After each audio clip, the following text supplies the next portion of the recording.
Assalamualaikum warahmatullahi wabarakatuh. Di dalam fikih Islam ditentukan adanya beberapa waktu di mana seseorang tidak diperbolehkan melakukan sholat di dalamnya.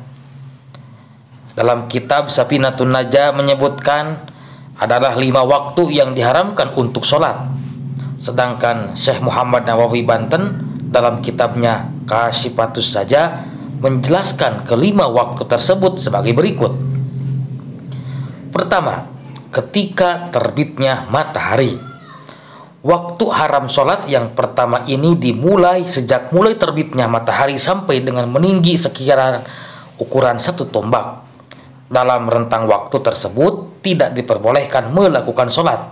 Namun, bila posisi tinggi matahari sudah mencapai 1 tombak, maka sah melakukan sholat secara mutlak. Kedua, ketika waktu istiwa sampai dengan tergelincirnya matahari selain pada hari Jumat. Waktu istiwa adalah waktu di mana posisi matahari tepat di atas kepala. Pada saat matahari berada pada posisi ini diharamkan melakukan sholat. Perlu diketahui bahwa waktu istiwa sangat sebentar sekali sampai hampir saja tidak bisa dirasakan sampai matahari tergelincir. Keharaman melakukan sholat di waktu ini tidak berlaku untuk hari Jumat.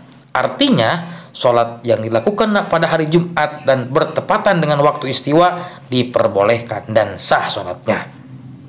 Ketiga, ketika matahari berwarna kekuning-kuningan sampai dengan tenggelam.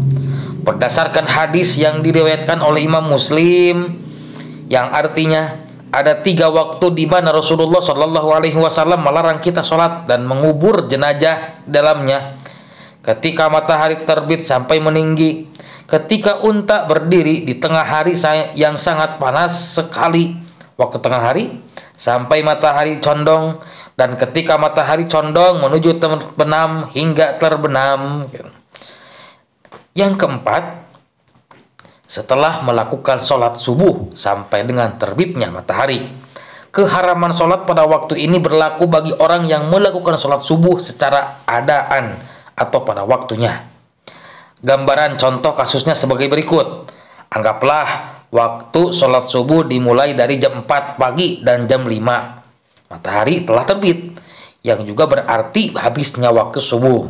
Nah, ketika seseorang melakukan sholat subuh pada jam 4:15 menit umpamanya ini, atau pada jam berapapun ia melakukannya, maka setelah selesai sholat subuh ia tidak diperbolehkan lagi melakukan sholat sunnah sampai dengan terbitnya matahari dan bahkan sampai matahari meninggi kira-kira 1 tombak. Karena saat terbitnya matahari sampai dengan meninggi 1 tombak juga merupakan waktu yang dilarang untuk melakukan sholat sebagaimana telah dijelaskan.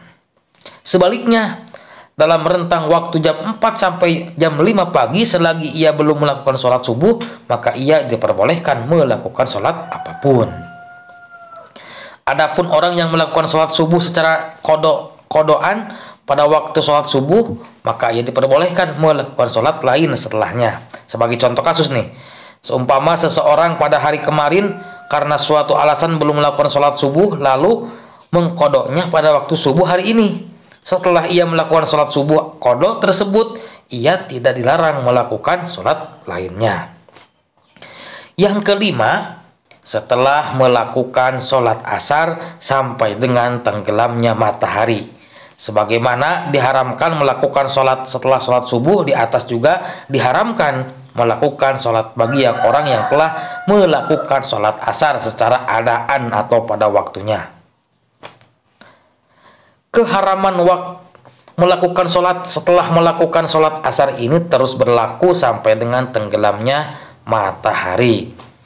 Rasulullah Shallallahu Alaihi Wasallam bersabda, la sholata ba'da subhi hatta tartafi asyamsu, wala sholata ba'dal asri hatta tagiba syamsu.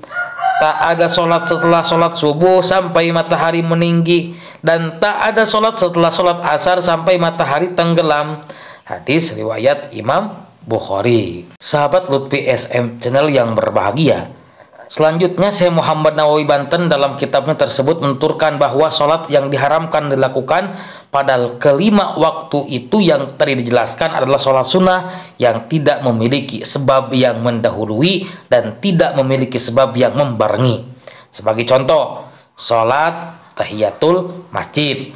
Itu berarti boleh karena ada sebabnya, sebab masuk masjid. Atau contoh yang lainnya, sholat sunnah yang memiliki sebab yang membarengi seperti sholat gerhana bulan dan matahari, maka itu diperbolehkan meskipun dilakukan pas saat ketika 5 waktu yang tadi yang diharamkan untuk sholat. Semoga bermanfaat. Wassalamualaikum warahmatullahi wabarakatuh.